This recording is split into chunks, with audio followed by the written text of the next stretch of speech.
podcastnya Dokter Alia. Selamat datang Mbak Tangga.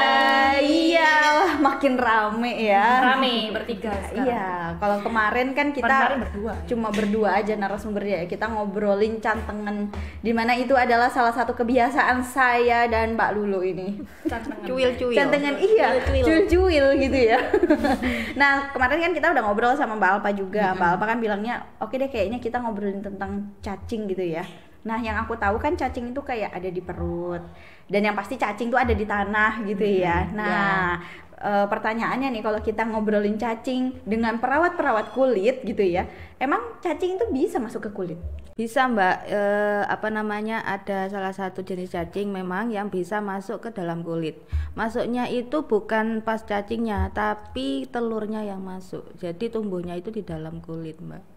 Oh, jadi awalnya itu telurnya dulu ya? Nggak sengaja, cacingnya mungkin cuma nempel aja, nggak sengaja terus kan bertelur, atau mungkin telurnya dari tanah ya, habis itu nempel ke kulit, masuk ke pori-pori, berkembang biaklah di dalam kulit gitu. Jadi mereka akhirnya netes gitu, menetas di dalam Menetasnya kulit. di dalam kulit. Iya, di dalam Masuknya itu kan telurnya itu, habis itu dalam kulit jadi cacingnya, karena menetasnya kan di dalam kulit itu tadi. Nah, itu kenapa kok bisa ya telur cacing malahan masuk ke dalam kulit kita?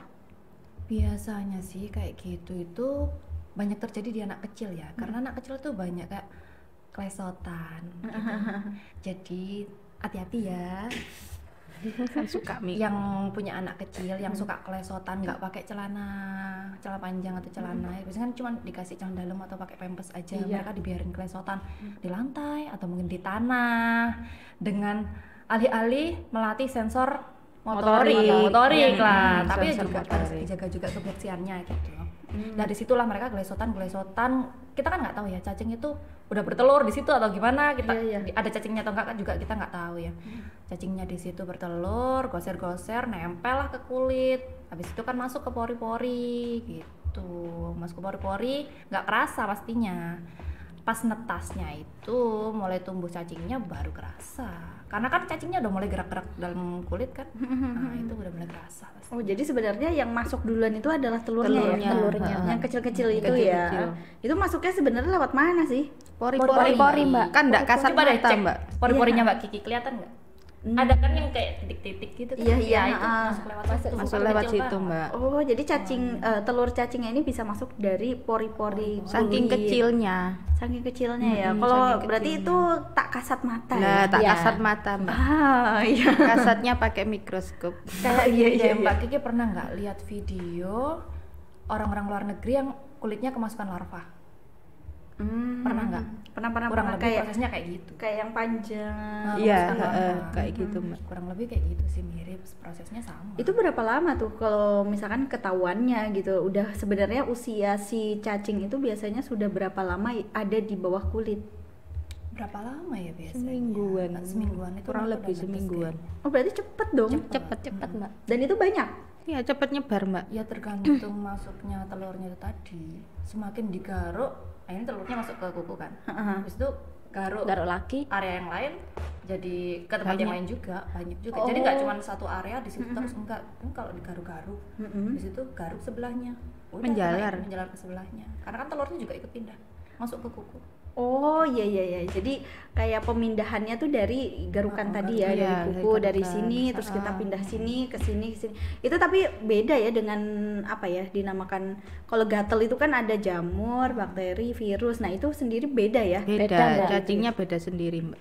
Oh, oke, jenis cacingnya beda sendiri. Ada fase gatalnya itu beda biasanya. Kalau kayak jamur kan mungkin kalau pas lagi keringetan gitu mereka gatel. Cuman kalau cacing setiap saat gatel, apalagi kalau pas cacingnya lagi aktif-aktifnya ya, gerak-gerak gitu, itu kan kerasa banget di kulit, kayak ada yang germet-germet gitu. Apa ya bahasanya, germet-germet itu apa sih? Lagi jalan-jalan. Berarti dia sendiri pun kalau misalkan nggak digaruk pun dia bisa pindah posisi ya? Pindah posisi.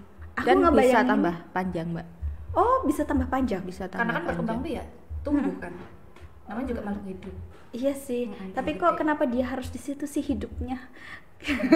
Dia kan nggak usah hidup di situ gitu ya? Itu balik lagi ke kebersihan berarti Mbak Titi. Mungkin habis klesotan, habis main di kali, di kolam, mereka nggak langsung cuci tangan, nggak langsung mandi. Makanya benar ya lagu yang kalau ingin melihat ikan Di Ikan di- dalam kolam. Iya, ikan di kolam balik lagi coy. Di kolam. Aku nggak tahu mbak. Lagu itu Mbak. Sumpah? Nggak, iya. Zaman kapan sih? Sepurannya aku ndak bisa pisah. Nggak disuruh nyanyi, cuma ya intermezzonya kita kasih itu ya. gitu. Gak ero ta. Ndak ero aku. Beda Mbak. generasi mungkin sama kita, Mbak Dita. Oh iya benar ya, kita kayak berasa generasi 60-an kita sih. Iya. Ini masih muda-muda banget ini Aku kayaknya. generasi 2000-an mbak. Masih Oh, muda. Masih muda, tapi tahu tentang percacingan ya. Berarti kalau cacing ini ada di segala generasi ya. Segala generasi. Baru kemarin kayaknya Mbak Yon cacing. Sebenarnya nggak cuman anak kecil yang apa kemungkinan besar bisa kena cacing, dewasa juga bisa. Sebenarnya kalau dewasa mungkin ke sawah ya, bapak-bapak ke sawah nggak langsung cuci tangan cuci kaki kan nggak tahu juga tiba-tiba kemasukan telur cacing gitu. Biasanya di area mana sih cacing-cacing itu bisa masuk gitu dan mulai tumbuh-tumbuh itu kelihatannya seperti apa? Semua Mbak. Nggak Pokoknya- harus yang area mana khusus enggak sih. Jadi- Kaki, tangan, bahkan ada yang kelamin loh, hati-hati ya. Ah, iya, di kelamin Apalagi juga. anak-anak. Karena Aduh. kelesotan itu tadi Iya iya jadinya iya iya. masuk. Kan yang nempel kan lebih ke area kelamin Mbak, kalau kayak sotan atau duduk di pasir kan lebih ke area kelamin. Jadinya lebih cenderung kena di daerah situ. Kan deket gitu kan sama kelesotan. Mhm. Kayak pantat. Berarti meskipun kalau kita bilang berani kotor itu baik, tapi kita harus tetap After menjaga kotor, kebersihannya. iya. bersihkan juga. Nah itu. Enggak after kotor tetap kotor. Iya Nggak dong. gitu juga. Kotor langsung tidur ya, alhamdulillah Mbak. Alhamdulillah, silahkan berkunjung ke Dokter Utomo, Ah, gitu ya. iya. Arahnya jadi ke situ gitu Iya, ya. Iya iya benar. iya. Berarti berani kotor itu baik, tapi setelah kotor-kotoran ya bener-bener harus dibersihkan banget gitu ya. Oke Harus oke. pakai sabun juga, nggak cuma pakai air. Untuk membunuh bakteri-bakteri ya. Ini mereknya, tapi belum ada, belum ada. Bapak tadi mbak. Iya, belum ada. Jadi mungkin- endorse. Iya, mungkin nanti ya kalau misalkan kita bisa ngebahas kulit kan ada yang endorse ya. Harusnya sih kasih tengah barangnya gitu. Iya. Boleh minta tolong yang mau endorse. Bang? Iya. Oke. Kalau untuk ini nih, waktunya kapan sih harus dibawa ke dokter? Apakah harus melihat ini udah kayak ada uget-uget nih gitu terus langsung dibawa ke dokter atau gimana? Kalau gejala awal kayaknya waktu pertama kemasukan kan nggak kerasa ya, Mbak. Biasanya mereka baru ke dokter itu ya kalau udah kerasa gatel ya. Tapi jangan nunggu nyebar ke seluruh tubuh. Udah kerasa gatel kelihatan kayak berpulau gitu kan, bentuknya biasanya kayak berpulau ya. Itu udah langsung aja bawa ke dokter daripada nanti tambah berkembang biak, bertelur. Kan pasti kayak apa ya, kayak akar gitu bentuknya. Jadi kayak tangan ada akarnya gitu. Tapi kalau saya lihat dari gambar tayangan itu agak geli ya ngelihatnya ya. Iya, memang geli, Mbak. Itu biasanya diapain? Dikasih salep atau langsung kayak diambil gitu atau gimana sih Nggak bisa. penanganannya? Kalau diambil lari-lari kayaknya cacingnya kan Tambah lari, nyebar, masih Mbak. gerak-gerak. Oh iya. Tambah nyebar. Biasanya kalau datang ke dokter kulit diapain Mbak Alfa? Dibekukan. Jadi dikompres pakai biasanya Ada cairan semprot. cairan semprot yang diwingin banget Mbak. Khusus memang. Memang khusus buat matikan cairan cacingnya matikan cacing. tersebut. Oh, jadi misalkan cacingnya ada di sini terus disemprot di Iya, seluruh gitu. Disemprot sampai beku. Habis itu nanti cacingnya beku, lama-lama mati. Nah, pas mati itu baru diambil. Enggak, Enggak. nanti udah Udah mati itu nyebar. mati sendiri. Jadi ini udah. Oh, jadi Jadi nggak kalau perlu diambil? Enggak. Enggak. Nanti dapat obat dari obat minum juga dari dokter gitu. Obat anti cacing biasanya gitu. Oh gitu. Kalau semuanya harus diambilin satu-satu, Mbak Kiki bisa bayangin nggak kalau pas cacingnya sebadan terus diambilin satu. Diambil gini-gini Mbak sih. jalan. Iya sih benar.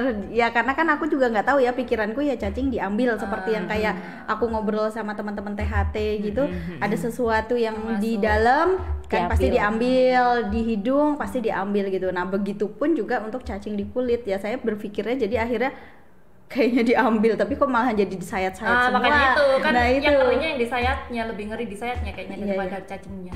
Kalau untuk pencegahannya ini gimana? Ya itu Ya tadi, itu Mbak. tadi mbak. Jangan kalau habis kotor-kotor cuci yang bersih dulu tuh baru. Cuci yang bersih pakai sabun. Jadi semuanya habis kayak dewasa, habis dari sawah, dari kali, kerja atau gimana. jangan masuk ke rumah, cuci tangan dulu, cuci kaki, bersihin badan dulu, habis itu pakai sabun, jangan lupa wajib pakai sabun gitu. Ganti baju. Ganti baju. Biar nggak berkembang biak tuh cacing. Karena kalau pakai sabun, namanya sabun pembunuh bakteri kan. Iya. Gitu. Anak-anak juga gitu, habis kelesotan, main air, main tanah, jangan langsung diangkat gitu ya, langsung disuruh tidur, ayo tidur, jangan, cuciin kaki dulu pakai sabun, atau kalau bisa dimandiin gitu dulu sih, pencegahannya kayak gitu. Terus jaga kebersihan, itu yang paling penting sih. Paling penting ya, bukan hanya kayak sekitar wajah aja yang harus bersih biar glowing, tapi seluruh badan juga ya harus glowing gitu. Biar sekarang banyak loh ya yang lihat dari kakinya. Cowok-cowok Biasanya cowok-cowok Mbak. Lihat dari kaki Lihat dari dulu. kaki lihat dari dulu. kakinya, jangan cuma glowingin wajah aja, kakinya ya harus glowing ya sekarang.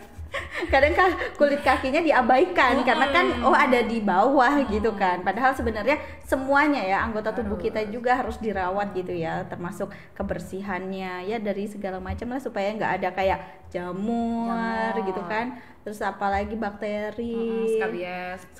Nggak lucu nanti mukanya glowing, kakinya cacingan. Kadang itu bekas-bekas gatel itu kalau di kaki karena kan. aktif itu, aktif garuk maksudnya. Oh iya, bener-bener aktif garuk. Sama sih, kalau cacing pasti beresiko garuk karena kan pas dia jalan gerak-gerak gatel banget. Itu jangan digaruk sih sebenarnya, langsung aja bawa ke dokter kulit. Langsung gitu, dibekuin gitu ya, tadi Iya, pakai langsung semprotan ditangani, yang disemprot khusus. buat matikan cacingnya. Itu pun nanti harus diulang lagi 3 hari setelah penanganan pertama, balik lagi dibekuin lagi biar benar-benar mati gitu. Jangan sampai nggak kontrol, wajib. Sama tambahannya Mbak, kalau misalkan orangnya itu nggak mau kontrol ya, kadang itu ya harusnya jangan sampai kompres pakai air hangat atau air panas. Itu malah tambah berkembang biak. Soalnya cacing itu suka sama yang suasana lembab, hangat kayak gitu Mbak. Oh, jadi kalau dia nggak sukanya sama yang dingin. Iya. Makanya tadi kan Makanya mati. disemprotnya kan pakai yang cairan dingin ya, yang buat dibekuin itu. Jadi jangan dianget-angetin gitu ya. Iya. Malah memanjakan dia akhirnya ya. Karena kadang orang gatel, kompres air hangat enak Iya benar. gitu kan. Itu tambah nyebar, tambah banyak cacing. Oh, oke. Jadi ini pelajarannya kalau misalkan itu gatelnya karena cacing ya berarti memang harus pakai air dingin ya, air es pokoknya dibekuin gitu ya. Oke, itu penanganannya bisa di rumah kalau dibekuin gitu aja bisa nggak sih? Nggak bisa. Nggak bisa, ada obatnya soalnya Mbak. Oke, jadi Selain tetap harus datang ke spesialis kulit. Soalnya supaya- meskipun dikompres air dingin gitu, nggak bisa mati cacingnya, mungkin cuma pingsan aja gitu. Oh, Kalau pingsan, di- dia disadarkan lagi terus dia bangun lagi gitu ya. panas lagi, sadar lagi, Dengan gerak-gerak suasana lagi. yang hangat. Iya. Jadi kita nggak boleh memanjakan dia gitu ya Nah, dengan iya, suasana Mbak. yang hangat ya. Udah kita cuekin aja, dinginin. Kan kalau cuek kan dingin deh. Iya.